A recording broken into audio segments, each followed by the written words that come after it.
What's up, boys and girls? This is your Matt RDK, and we are here with episode 3 already of the Story Continues cast.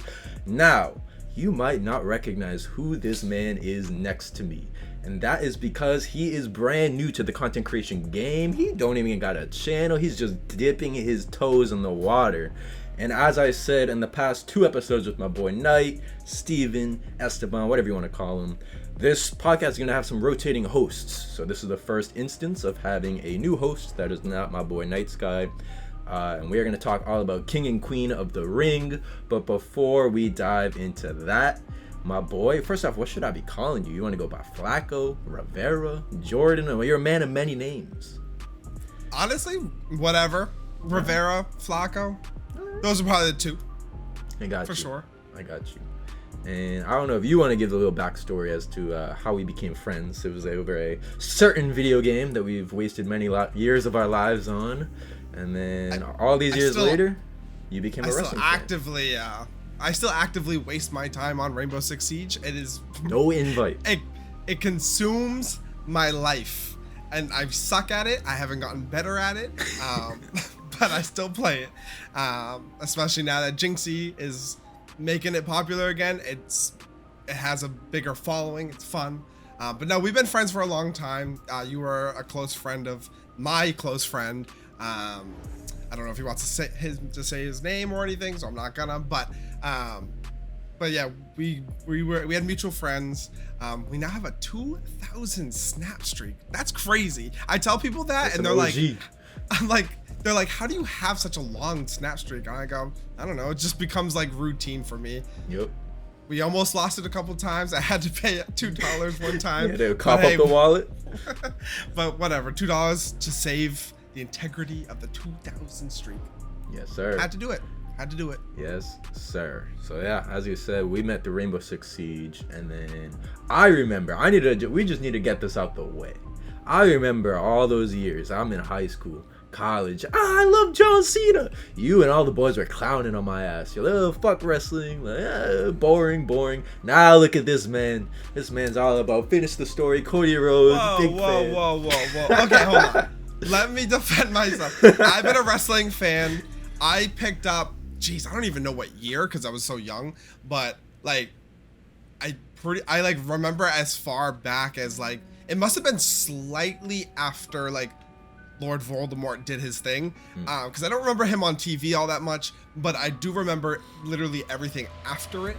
Like, I was there for the Jeff Hardy babyface run. Ooh. Jeff Hardy was my favorite superstar of all time. I remember the Shawn Michaels retirement match with Undertaker, also another favorite. And that's kind of where like I started dipping, is where like my favorite wrestlers just started retiring or being fired. Yeah. So I kind of just lost interest, and I lost interest right before it went to the PG era. And I knew nothing about the PG era until I came back, and then looking at it in a retrospect, man, I am so glad I was not watching during that time. It was awful. I don't know how you continued watching it. It was a dark time, man. A dark time. Like, I understand, like, John Cena carried it, so like I understand being a John Cena fan during the whole thing, but like, it was bad, real bad. Big Dog Roman Reigns, Brock Lesnar main evented like 8,000 WrestleManias, and then like all the guys that are stars now: Seth Rollins, Roman Reigns. I will say I do regret not watching during the Shield era. Yeah. And like missing out on the CM Punk John Cena feud, because CM Punk, I'm disclosing this. CM Punk was not my favorite wrestler growing up. He retired Jeff Hardy. I was a Jeff Hardy stan. I did not like this guy at all. But when he came on Survivor Series, well, obviously, like when I came back into wrestling, like I learned more about CM Punk, and realized that he's literally the GOAT. And I popped so hard when he came back to Survivor Series. I don't even care. Call me a fake fan. I didn't like CM Punk, but now I'm the biggest CM Punk fan. That's a great bandwagon to hop on, man. You know, CM Punk, like whether you love him or hate him, like it's still a revolutionary figure in the wrestling world, you know. And this, I do want to actually ask you this before we do jump into the real conversation. But what was it that actually like brought you back? Like, what was it? Like a certain feud? Was it the Bloodline story? Was it something where you're just like, I'm gonna check this out, and then you got hooked again? Simply WrestleMania 39. The main event. I knew nothing about Roman Reigns. But I knew Cody Rhodes, and I'm like, holy crap, this guy's still wrestling, and I just like seeing the aura that he was bringing to WrestleMania 39, and that like everyone was just like, he's gonna finish the story. I like did more research, and I'm like, holy shit, this is a big thing. Like, yeah. If he finishes the story, he'll be like the first Rhodes to be WWE champion. And then like I started getting into like the Bloodline storyline. I'm like, wow, this is some good shit. Yeah. I'm like, I just gotta start watching. So I waited which I recommend for anybody. I waited for the next PLE Backlash in Puerto Rico. I was like, this is perfect. This Legendary. is the perfect landing point. Oh, another thing too is I played 2K23, 22. Sorry, 23 is John Cena one. 2K22, and I was like, man, I miss wrestling games. I miss wrestling. Yep. I need to watch wrestling, and that's what I watched. I played Backlash. I watched Backlash, and man, that Puerto Rican crowd got me going. Fire, bro. Bad Bunny entrance, Carlito return, everything. They're just popping. You throw a single punch, man, the American crowd would be half asleep, but Puerto Rico is just absorbing it, enjoying it all, man. I didn't even know like a lot of the wrestlers. I didn't know a lot of the wrestlers wrestling at Backlash at the time because they were all so new. But like, they made that the crowd made me like, oh yeah, like I do like familiarize with them. Like I don't know, they made me just like it was easy to hop in. I was like, no, I need more, Mm-hmm. and that's what now I'm starting to watch it on a weekly basis. And honestly, there's been down times and there've been high points, but I don't regret it. I don't regret it at all. Do you feel like this era, the whole Renaissance era with Triple H, like, is it just as exciting as when you watched as a kid with Jeff Hardy, or is it just like, is it different? Like, it's just like a different kind of appreciation now. Like, oh, it's very different. It's dare I say better? Okay. I dare I say? I mean, like this era probably rivals like. Or I say Attitude Era. I agree. Like when I wanted to get back into wrestling, I got Peacock. I got a free for Xfinity, so I have the one with ads, but whatever. But I started watching the Attitude Era, and like really like if it didn't involve DX, Stone Cold, or whatever, it was just kind of meh, you know. But it's a legendary era. And I feel like there's that much star power in this era, if not more. Obviously, there's no one ever gonna be better than Stone Cold, but like they're getting pretty damn close. Like Roman Reigns, like I can't believe Roman Reigns is getting thank yous from the crowd now. It's like, it's like gives me goose. The Rock. Oh, the mana, bro. The mana. It's crazy, but no, I'm very excited. I mean, I think technically we're in a new era after WrestleMania 40. I think we're in the Paul Levesque era. Like the Renaissance era is over. So I hope that he does something big this year. I really do. Hell yeah. I mean, I personally think, you know, being at WrestleMania 40, you know, like, I thought that was his big creation. Like, people were even saying, like, the stage had Triple H's colors. Like, I mean, coincidentally, they're in Philadelphia. Like, that's a football team's colors. But, you know, it's just, like, Triple H just has, that's why I believe a lot of people are referring it as the Renaissance era. It's just because it feels like Triple H is just splashing his love, his passion. That sounds wrong, but you know what I mean. He's just splashing it onto a canvas, and, like, this is his work. Like, you know, the man who will not be named, aka Mr. McMahon, is long gone, and it's just a whole different era. The excitement feels like it's back. And yeah, like you said, I do think it's different where Attitude Era, you had the crazy pop. Stone Cold comes out, stunners The Rock or Mr. McMahon, and people are flashing tits. Like, it was just a different era. Blood everywhere. ECW, like, that was Attitude Era, literally, as as deemed, but this is just, I don't know, it feels like such a renaissance because you just get that appreciation. You got fans like yourself coming back into the product. I stopped watching WWE for like 5 to 6 years because I was sick of Roman Reigns and Brock Lesnar, and I'm back. I'm passionate about it, man. Like, Triple H has cooked, and he had a great WrestleMania 40. And his next event, and a great Backlash. We can't forget Backlash. Backlash was also great. And that French crowd was also just as good, if not better, than Puerto Rico. I don't know what your stance is on that. But yeah, as a whole, I would say, like, for the whole show, better.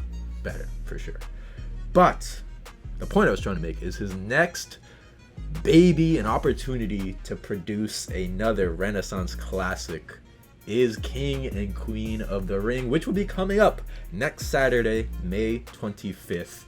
Right off the bat, impressions, state of WWE, the builds. What are you hyped for? What are you feeling? Like, what is it that is going to draw you into watching King and Queen of the Ring? So, it looks like they bring in King of the Ring back from what it used to be. Like, it looks like that. At least what Gunther was kind of alluding to is that, like, if he wins or whoever wins seems to be like gonna get a title shot, which is like that's kind of how King of the Ring was, is that they got King of the Ring and you knew that person was gonna get the push that year. Yeah.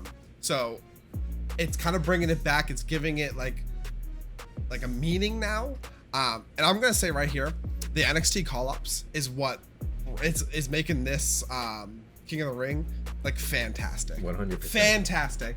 Dragunov, even though he, we're recording this after Raw, he lost to Jey Uso, but that's a whole topic. It's on its own. Like, yeah, just five-star matches from these guys, and like whatever Shawn Michaels is doing down there is great. Yep. We're getting superstars coming to the main roster, and then Gunther losing his title, and then wanting to get that world title.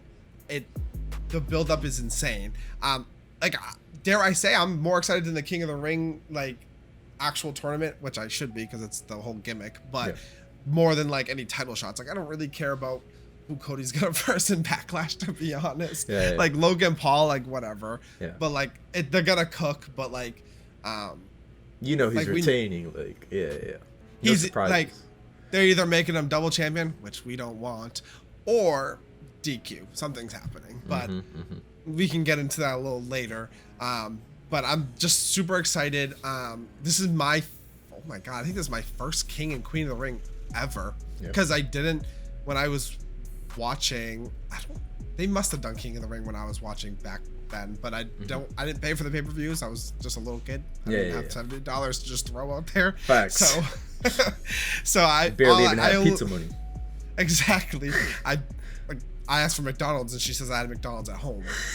So I didn't have money to be paying for these pay-per-views. So I think this is my first King of the Ring ever. I don't love that they put the tournament on like the house shows. The house shows and just Raw and SmackDown. Like that's why wasn't the whole PLE just the tournament? Like these, like back then, these like Stone Cold was wrestling 3 matches in one night. Like it made it more prestigious. So it's kind of weird that they're like breaking it up. I guess for their health or whatever. But we need our wrestlers to not get injured because there's so many damn injuries right now. I think the best example of being overworked in one night is Seth Rollins, the like MVP of WrestleMania 40. Like that man, his knee, the little piece of meat was sliding off the bone. Like that man was like, "I'll be your shield, Cody," as he fucking like crawls into the ring.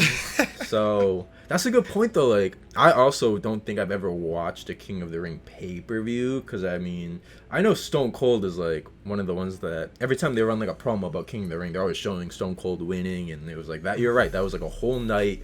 I do like that idea. I think that would be really cool if, say it is Gunther to go on and win, like he had to go through like 4 matches in one night just to finally wear the crown. I do think that would have a lot more impact. But yeah, I mean they've gone Raw, SmackDown, but what I really want to dive into is like these house shows, man. Like they got my boy LA Knight winning his tournament match in front of like 500 people, like a couple thousand. Like, well, what I don't get about that too is that they set up the Santos feud on SmackDown the night prior, and then he finishes that feud on a house show. There's just no reward there unless like they continue to, you know, have the storyline go on for like months, like they did last year with the Judgment Day and everything. But it's just sad, like someone like LA Knight or Kofi Kingston and Ray, like what, like borderline legends. They're a Hall of Famer and a legend, a WWE legend, and you're gonna put their match on a house show. Come on, man. Pain. I don't get it. But you know, I guess it's to sell the live events. It's a money thing. I get it. But like, I'm not gonna try. I mean, as much as I would love to see Kofi and Ray, I'm not traveling to East Bumfuck to just see. You know? Literally, like Saskatoon, Iowa, just to see like Rey Mysterio and Kofi Kingston. I don't know, but I get it. Maybe it's just like, no, like, I don't know. I can't even say I get it because I don't get it. Like, I don't get it at all. Like, I know you don't follow AEW or anything, but AEW does like fucking a tournament every other week, and like they always make sure that their matches like take up the whole show. If that means it's gonna be 4 or 5 tournament matches in one night, Tony Khan's like, fuck it, we're having 4 to 5 tournament matches in one night. WWE always just focuses more on their promos and whatnot because, you know, it is sports entertainment at the end of the day. Right. But I don't know. I just still don't see why you wouldn't want matches of that caliber, like you spoke, like a Hall of Famer, Rey Mysterio versus Kofi Kingston, which I believe was the first time ever that they've faced. I might be wrong, but I believe that was the case. Not on TV. You can't watch it on the WWE network. You can't do shit. You can watch a little social media clip of Kofi like winning, but that's it. Yeah. And like Tiffany Stratton and Michin, like poor Michin, she just gets no TV time, but she's absolutely incredible in that ring. Like it hurts. And Tiffany Stratton is always a pleasure to have on my television. Granted, this is like their 4th or 5th time I feel like they're fighting, but from what I saw on social media is that it was kind of a lackluster ending. But it's just sad that all these superstars are just not getting love. Yeah. Like on TV, and they're throwing really bad Becky Lynch promos at us, or subpar Damian Priest promos at us. Although Damian did cook a little bit this past Monday. He did. Yeah, he's being an okay world champion. I'm happy for him. I'm glad his cash-in was successful. I really wasn't thinking it was gonna be. But yeah, he's an alright champion, I guess. Yeah, that's exactly, like, I literally had that whole discussion in the last podcast. Like, when I look at Judgment Day, it's Finn, Rhea. Like, the tier list would be like Rhea, Finn. I would even put Dom above Damian, and I'm just like, I don't know, they're always pushing him. He's not bad. He had a great showing against Bad Bunny in Puerto Rico. He actually just had a okay match with Jey Uso at the most recent Backlash. He's not bad, but he's just not the guy. So like, I don't know. I mean, I'm with you. I do think he still has a lot more to prove, and that promo that he did just do was definitely a good momentum builder, because he needs that for sure. Yeah. He has great in-ring work. Yeah. His promos, and it could just be like a language thing. I remember when I first started watching, like right at Backlash and like going after Backlash, his promo work was awful. Like it was very hard for him to speak English. And nothing wrong with, not speaking English. Like Io Sky's fantastic. Yeah. Like her promos are pretty good, and she doesn't speak like a lick of English. But it was very hard for him to put words together sometimes. Yep. So he has gotten a lot better since like I started watching. And Damian Priest is like one of those underdogs that I really like. Like I would call him, honestly, dare I say, he's Mr. Backlash. Like he's had 2 back-to-back really good Backlash matches. But he's my bisexual Undertaker. Yes, sir. He is our bisexual Undertaker. All rise, man. All right. What I like to do on these podcasts is kind of do a deep dive into each match that is slated for the card. I think we might as well. We've already briefly talked about it, so let's just dive into the two brackets that are happening right now. Maybe make a couple predictions, couple hopes, and then we'll dive on to the other three matches that are slated. So let's start with the women. Right now, we've got on Raw, Io Sky, and is Lyra Valkyrie correct? Like, I'm not gonna lie, I actually have not seen a Lyra Valkyrie match yet, but I do see clips, and like I hear that she's really good. I'm one of those, like, I'll watch the PLEs and then only clips, and she doesn't get a lot of like social media clips, so I gotta do some research there. But they're in the semifinals, or I guess you can call it the finals for Raw. And then over on SmackDown, we've got, I've just looked at this bracket. It's interesting. You got Nia Jax and Jade Cargill. That's a heavy hitting match. And then Stratton and Bianca. So you have potential that if Jade and Bianca win, they're facing off against each other. You got Tiffany Stratton in the mix, Nia Jax. So what do you take with that whole women's bracket and how it's forming right now? So I feel like they're going to do the same thing they did with Dragunov and Gunther. They're going to just dangle it over her head. And then Tiffany Stratton's going to take the win and beat Bianca, maybe by cheating or something, I would assume. They don't want Bianca to look weak. I mean, Tiffany's still the rookie here. I don't think she's going to win clean. Maybe, I know that her and Nia Jax are starting to get into a like a companionship. Maybe Nia Jax comes in and helps her out or something, or maybe she just cheats in general. But I think they're gonna dangle it over her head because we know they're never losing those tag titles unless they fight each other, and they're not gonna fight each other this early on. I think they're gonna just dangle it over her head. I think Jade is gonna come on top of Nia. I think that Tiffany's gonna cheat and win against Bianca, and maybe that causes some altercation. I'm not too sure. I'm here for the ride. I'm very excited. But yeah, I don't think they're gonna, push the button right this second. Yep. That's like a SummerSlam match. They're gonna just keep dangling that over our heads. And I don't know if you notice. I don't know how much you're on social media, but people are saying that they kind of like spoiled the winners. Really? No, I didn't see this.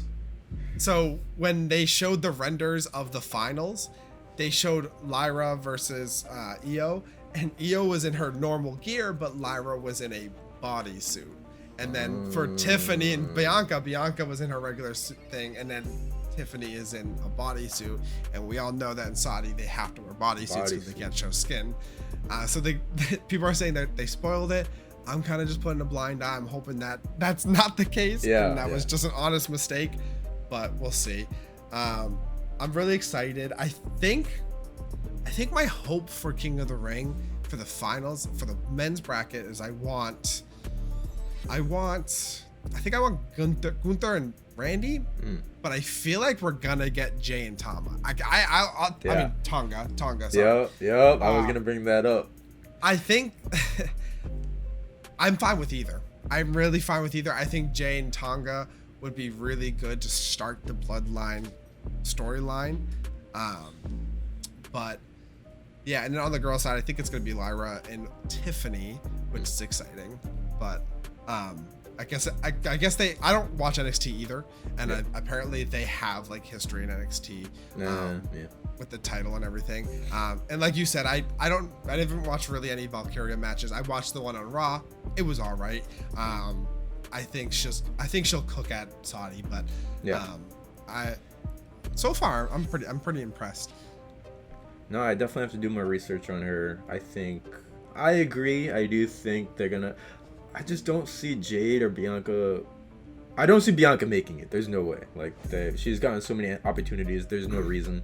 If one of them is to make it, it would be Jade. But I don't see Jade losing. Like, I don't. I think she's gonna get screwed probably in a match with Tiffany. Tiffany moves on, so it wouldn't be like a clean loss. Maybe it's like some kind of DQ and Tiffany moves on.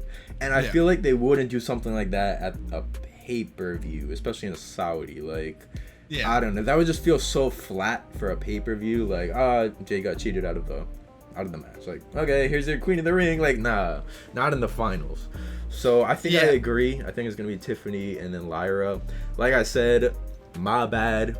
I should have done some more research before this podcast and watched a match of hers or something.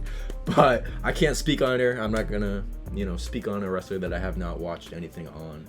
But otherwise, I mean, if it is Io that moves on, I feel like you're not gonna have Io and Tiffany. You're not gonna have two heels clashing. There's just no build for that.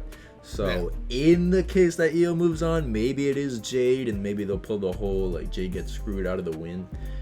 Maybe they pull the trigger super early and Bianca like turns, or Jade turns something. But yeah, I do think Lyra and Tiffany is for sure the call.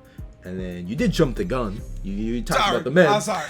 You got a little too excited. But on the men, we do have Gunther and Jey Uso, which I do want to talk about that Jey and Dragunov match, because I want to see like where you stand on that, and just the uproar the internet wrestling community had when you heard 1, 2, 3 is just me, Us. People were not happy.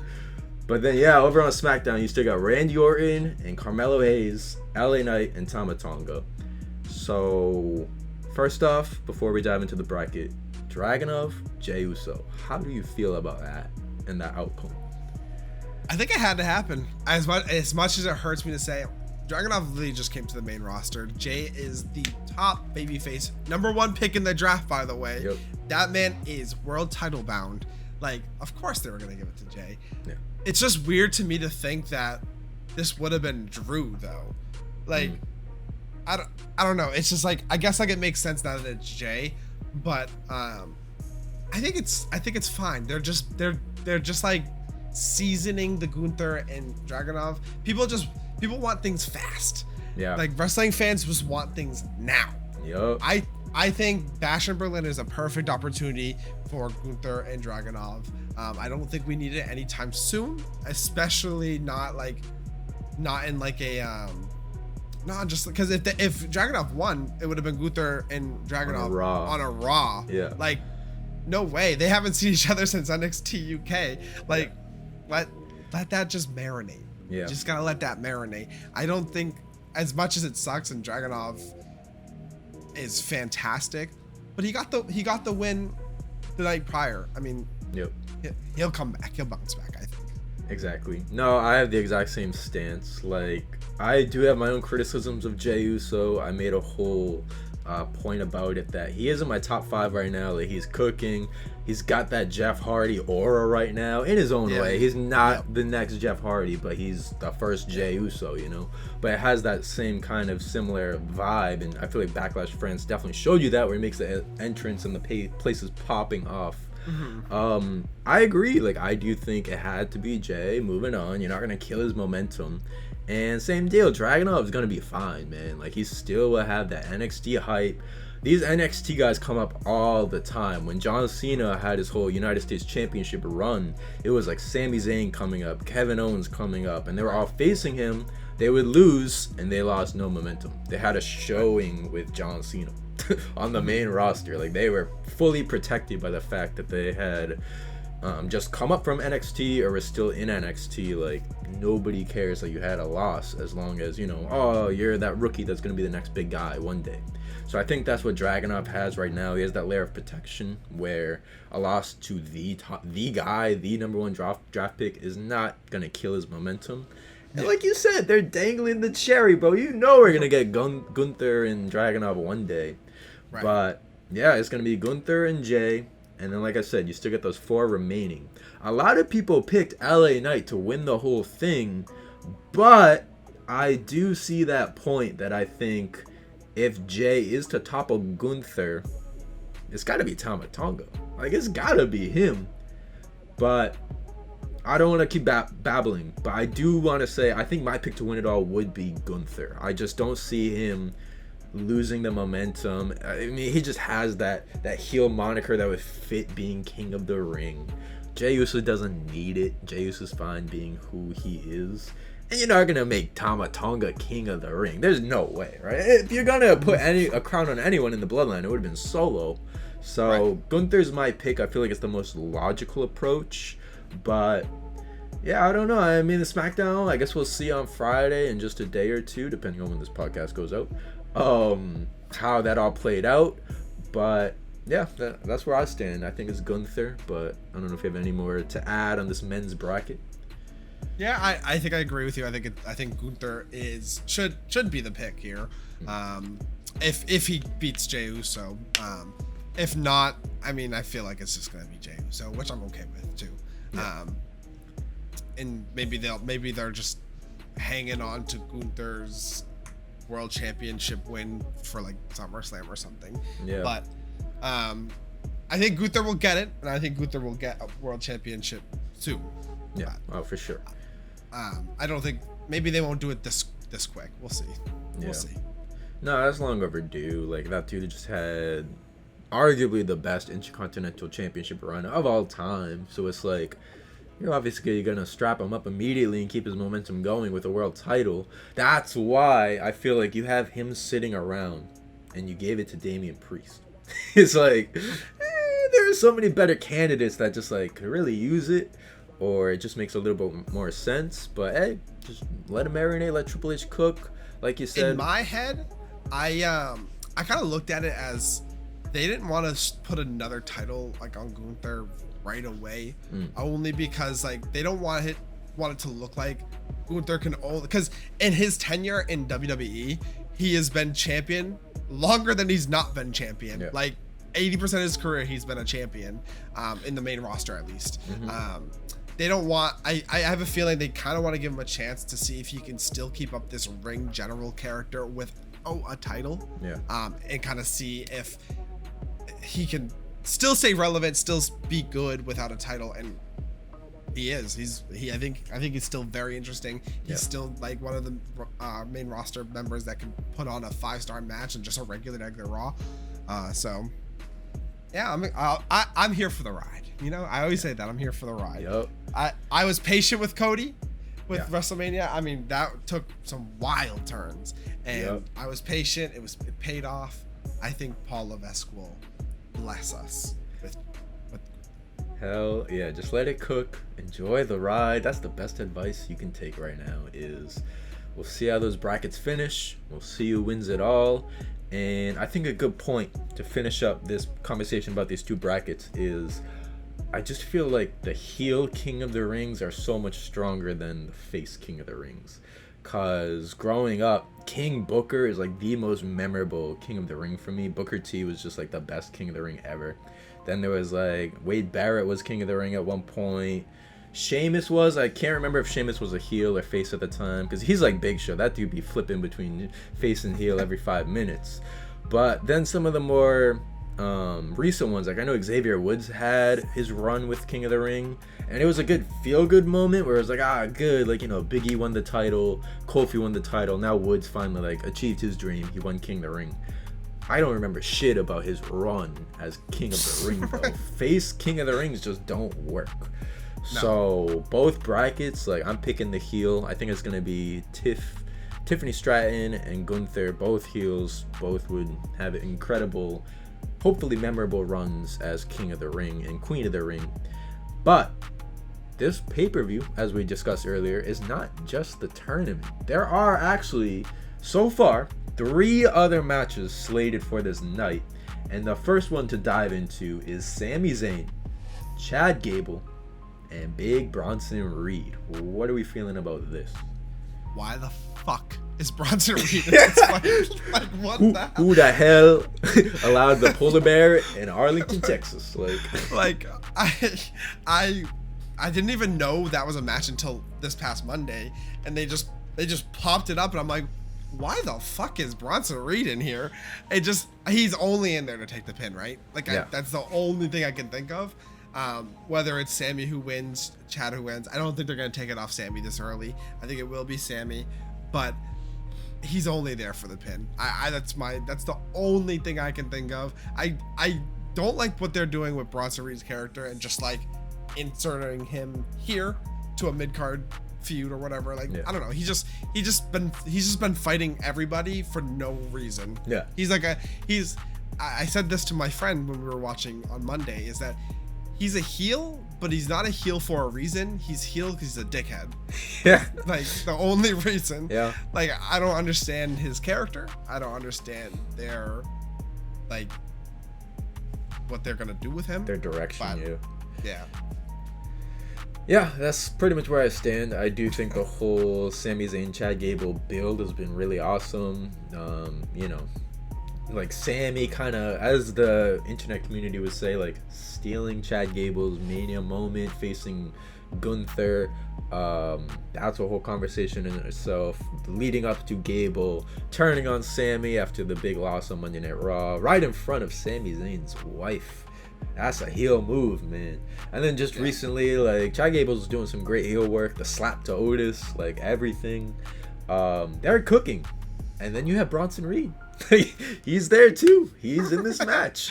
So, you stole my point. I was going to say that's the guy taking the pin. I think... You know, triple threats in general, and I made this point multiple times, just they're fun. Like, it's always fun to have a good triple threat match. You know, anything goes, no DQ. You have that chaos of, like, the close fall, but then the third guy breaks it up.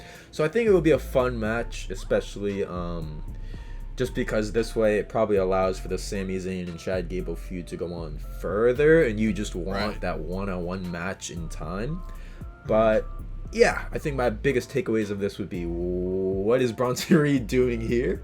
And two, you know, yeah, same deal. Sami Zayn will probably just get his nice title defense out the way on a PLE because he didn't get to defend at Backlash.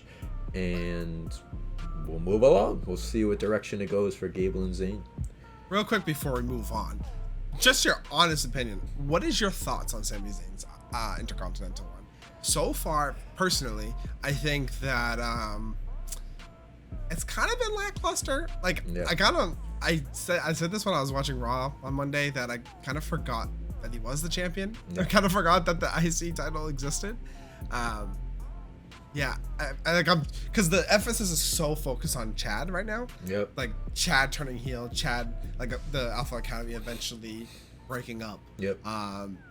And it's like not a lot of emphasis on Sammy. Like, they're making it seem like he really is a transitional champion. Like, I don't like, he doesn't seem like, especially coming off of a Gunther run. I mean, 666 days. I guess you can't really match that, but yeah, I just think it's like, I think I'll say this. We can dive deeper later, but I just think a lot of the title runs right now are kind of lackluster. Yeah. No, I hear you. So there's so many good points to come out of what you just said. The first, Sami Zayn. My whole opinion on Sami is very convoluted because this is what my stance on Sami is. I love Sami Zayn. I do want to see him become world champ one day. Well deserved. You know, KO is in my top 5, and if he's up there, you know I'm also gonna be a Sami fan just because of their history and how they come up. With that all being said, I feel like this is WWE's issue with Sami Zayn. He got popular the way that Vince McMahon always hated. Like, it was like so many wrestlers just organically got over with the crowd, but WWE didn't really have plans for them. So then you have moments like Daniel Bryan, where I think that one was a little more gray area because WWE kind of started just buying into it and like, we're going to make so much merch off this guy and whatnot. But there's always guys, like I know Damian Sandow was around. You can even argue that right now LA Knight is in that same boat. There's always guys that just get so over with the crowd, and Sammy really got over during the whole Bloodline story, but he wasn't in WWE's plans. Like, everybody was like, it's Sammy's going to be the one to dethrone Roman, and he had that incredible showing at Montreal Elimination Chamber last year. Yeah. But it wasn't in the plans for Sammy to win. So then you lose. He's no longer around with the Bloodline story. He did get to have a feel-good moment with KO at WrestleMania 39 against the Usos. Cinema. Mwah. But Sammy is just so much of an underdog character that he just ends up not being... I don't want to say he's not a good champion, but he's not a champion that creates a lot of excitement. You always buy more into Sami Zayn's underdog story, and then once he wins the title, that's when people are like, oh yeah, he's champ. It's very forgettable, just like you said. So I think that is kind of the whole deal with the Intercontinental title now. Like, I think they realize Sammy is still, a potential for a heavy hitter. Like, fans still love him, but he's just always in that wrong place at the wrong time. Like, he got huge, but you had Roman Reigns, you're not going to take the title off him. Now it's like they don't want people to forget about Sammy, but people wanted Chad Gable, but they gave us Sami Zayn. And it's like, it gets so convoluted with him where I feel like I really want to see him win the big one at one point in time, but I just don't know if it will ever be the right time for Sammy. It just always feels like the wrong time for Sami Zayn. And that's a long-winded answer, but that's kind of what I feel for this Intercontinental title run. I was proven wrong. I really had no expectations for his match with Gunther at Mania, and I feel like the build just that night alone was stellar. Like, Sammy's entrance, getting like the quick message from Chad Gable, Kevin Owens at the entrance, like, you can do this, chef's kiss, goosebumps, bro. Like, they cooked with Sammy, and Sammy is so good at just storytelling in these moments. But he won the title, he ended Gunther's reign, and now that's it. He kind of finished the story, and he's floating. So yeah, I do think it's just, it's so complex, it's so layered. I do want to move on because we have other matches, but it's just, you can have a whole conversation about Sammy. Like, it's such a complicated character in WWE, and he can go so many ways. Hopefully one day it's for the title, the world title, but until then, he is your Intercontinental Champion, whether you remember or don't. Fair enough. But the other match, before we get to the main event, will be Becky Lynch and Liv Morgan. How are we feeling? Uh-oh. This, okay, so I was okay with Becky. I was one of the few people in the IWC that was okay with Becky winning the World Heavyweight Championship. I think if there was someone who should have gotten it from Rhea just handing it down, it should have been Becky. Like, I feel like it wouldn't have paid off if Liv won it in a battle royale and never beat Rhea, because then their feud would never have like continued, because Rhea got her title and she didn't even have to beat Rhea for it. Yeah. I think Becky was the right choice, even though if Twitter doesn't think so. Twitter is a whole different beast. But every time they're on screen for a promo. However, this past Monday, the whole backstage promo with Valkyria, Liv, and Becky just did that really awkward punch to her little face. jab. Little like everything was good up until the punch. Yeah. But they're not wowing me. Liv really never moved me anyway. I don't know what it is about her. She just never really moved me. Now people, the whole like what's the theory that she's like Dom's cheating on Rhea with Liv? Yeah. That's gonna be a terrible storyline. I mean, romance storylines in WWE never work. Don't have a good history. Yeah, like they never work. I hope it's a red herring. I hope it's not that he's cheating. It's that she's like stealing Dom's stuff and like making it seem like he's cheating. But then he's like liking her Instagram pictures. So like I don't really know what he's doing. But I hope it's not just like straight up just cheating. Because that's just gonna be awful. It's like high school drama. Yep. I'm not super excited. I'd be surprised if they have Becky win. I feel like they should just give it to Liv and just let Liv do her thing, her title reign. I think for sure. No, yeah, I do agree for the most part. That's a really good point with the whole Becky getting the title, is because at the end of the day, WWE loves their 4 horsewomen. Obviously Sasha Banks gone in AEW, but you still got Charlotte, Becky, Bayley. Right. Bayley also gets disrespect, not being on the posters and whatnot. That's another whole conversation. It's a running joke. It has but she does still get her title reign. She had the super long title reign during COVID. She has gotten her flowers. She had a WrestleMania moment against Io. Awesome. Becky and Charlotte are WWE's like poster children. Other than Bianca, it's Becky and Charlotte. And any Seth Rollins and Roman. Yep. Basically. Yep. Anytime they have an opportunity to give one of those to another title reign, so you can be like, oh, she's a 13-time champion, 14-time champion, 15-time champion, they are going to take that opportunity. Their top female star, Rhea Ripley, gets hurt. Oh, what do? Give the title to Becky Lynch. I'm not surprised either. I don't want to say I'm for it or against it. Like, it just makes sense. They want to bolster Becky's numbers. They want to make her more legendary. First ballot Hall of Famer, you name it. But yeah, I do agree. I think, it's just got to be Liv. Like, at this point, at least Liv would win a one-on-one match. Becky's going to take no damage at all being a transitional champion. She will always be in the main event picture because she's Becky Lynch, and that's how WWE has built her up. And yeah, I get it. I mean, like I said, with Sammy being a complex character, I think Liv is also, in a sense, somewhat complicated. But I think it's more just like her toolkit is very minimal. Let's be honest. Liv Morgan is a very beautiful individual. She's definitely getting a lot of opportunities because she's over with the crowd. People love her. But her in-ring work has never been stellar. Like she's good. She's a good wrestler. I would watch a Liv Morgan match all day, all night, but she's not gonna put on 5-star Dave Meltzer matches. Right. She's Liv Morgan.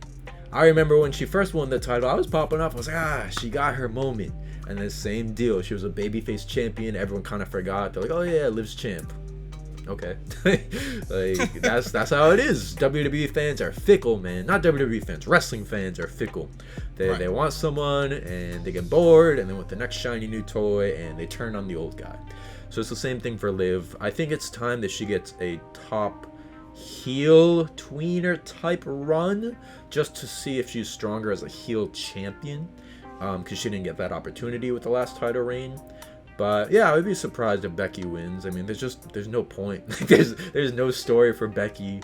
She's fine without the title. I think Liv needs it, and if Liv takes another loss, I feel like you're just dwindling the hype for Mommy versus Liv. Like, you want Liv to be champ, go on a reign of terror, and then it's Rhea Ripley that comes back, maybe as a face this time, and boom, they can clash. So that's where I would stand. I think it's going to be, an okay match. Hopefully the ladies can prove the world wrong and put on a banger, but that's really kind of where I stand with that. I agree. Yeah. But it is time for the main event. As you discussed earlier, you're like, it's happening. Cody Rhodes and Logan Paul. First impressions on this one. I think in ring, it'll be a good match. I think the build up to it is non-existent.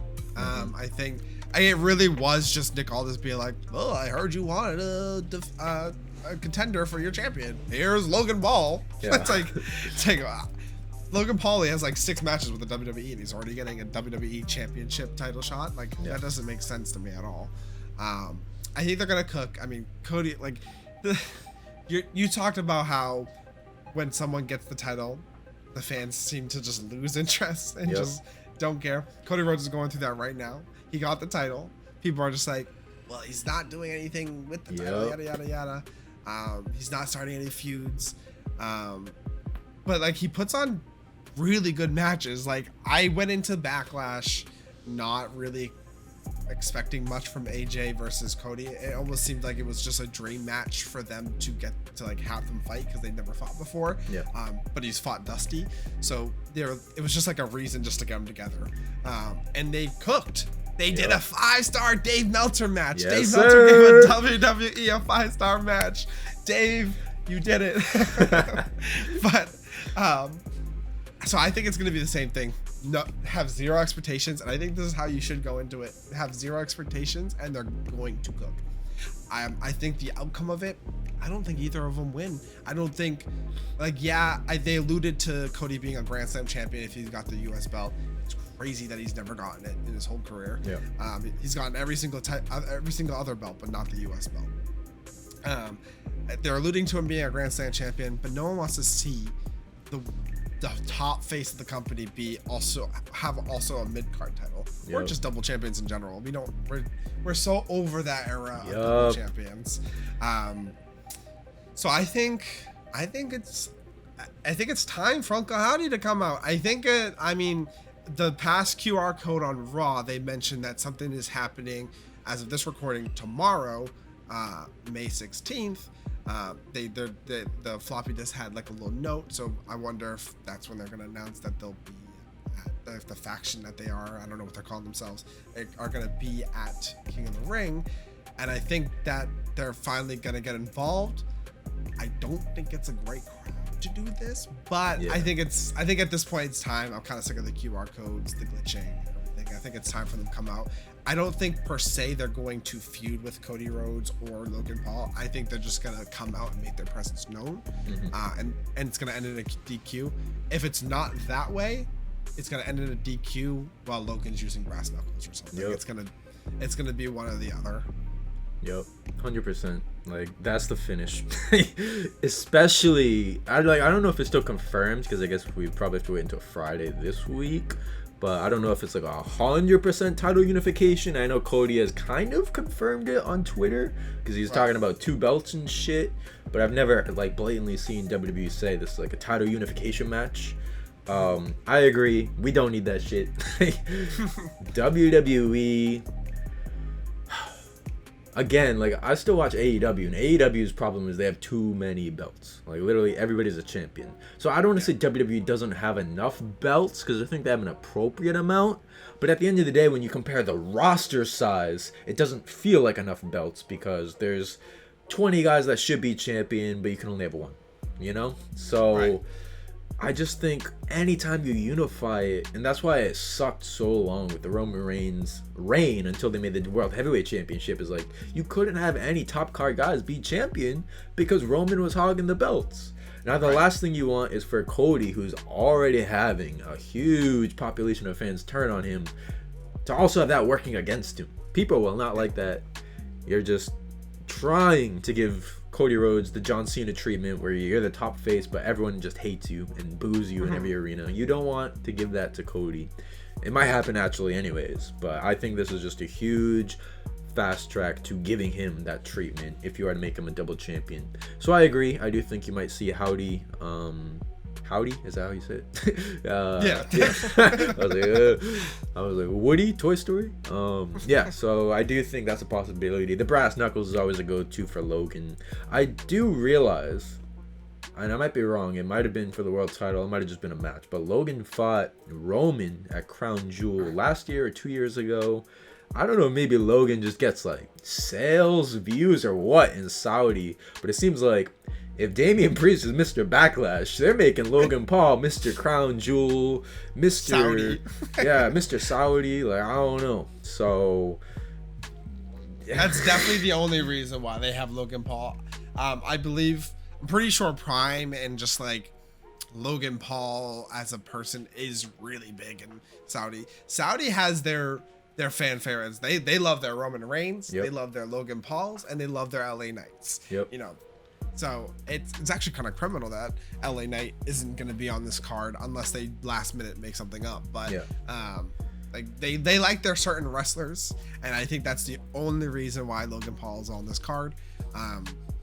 But because he's a heel, it kind of works. Like, it could end it's gonna end in a DQ. Like, it's not, at least it's not 2 baby faces going after each other. Exactly, and that's exactly what I thought about this match. I was like, I'm not surprised. Like, it does make sense, and at least business wise, like, it makes sense. It's gonna do numbers. Like, they know their audience. This is why it's happening.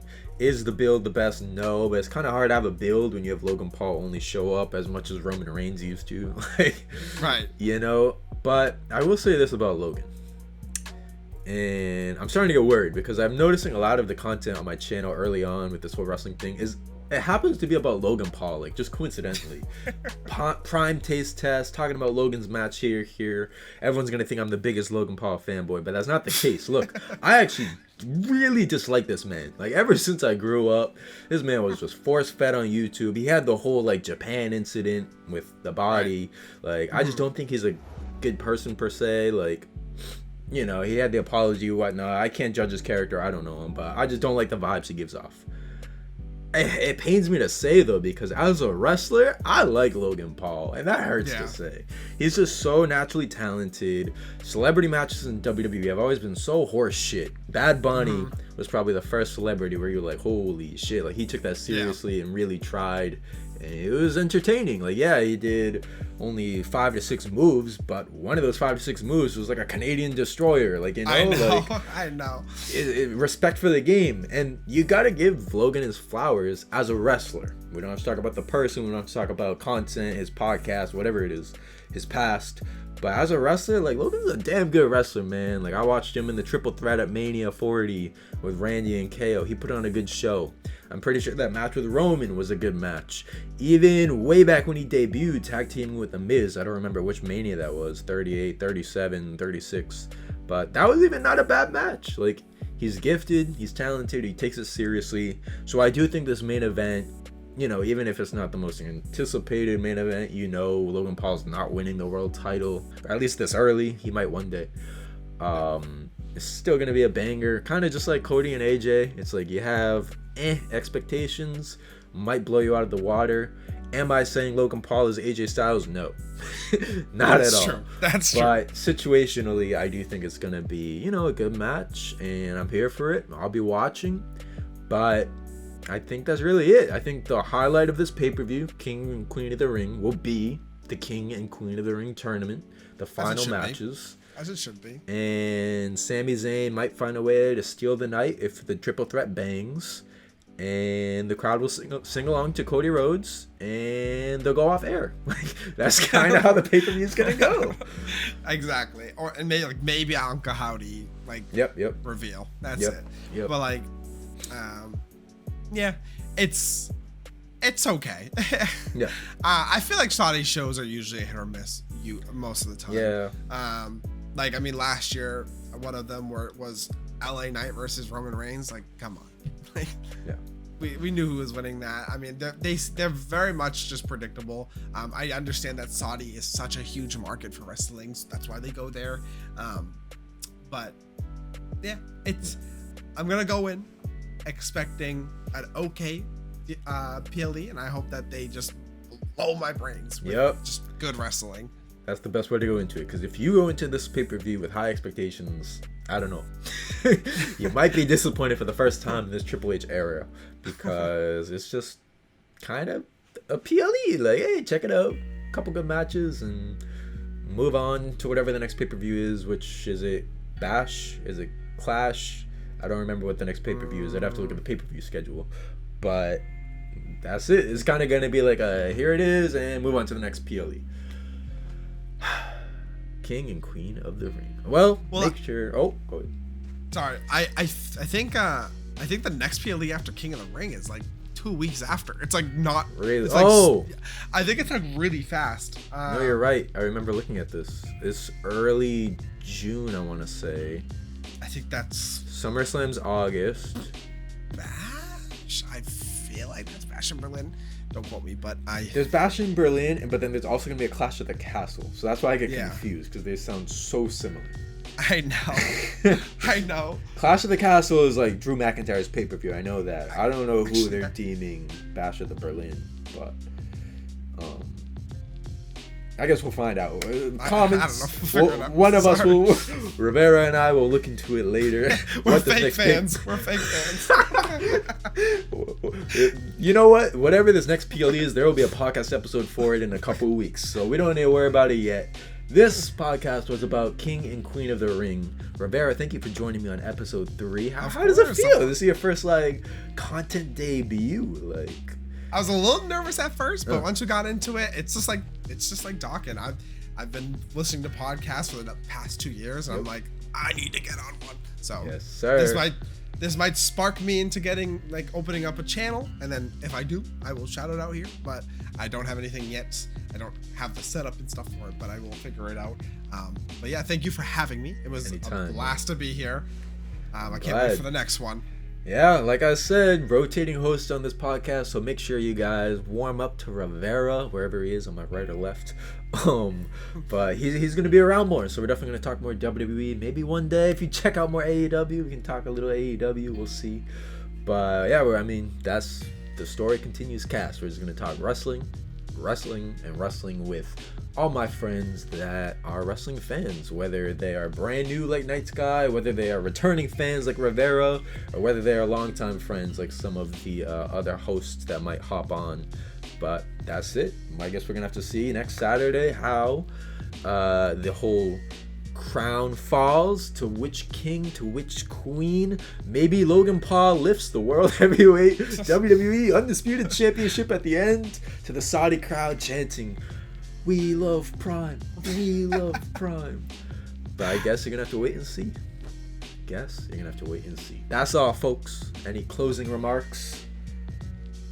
No, I don't have anything, but thank you. Thank you again for having me.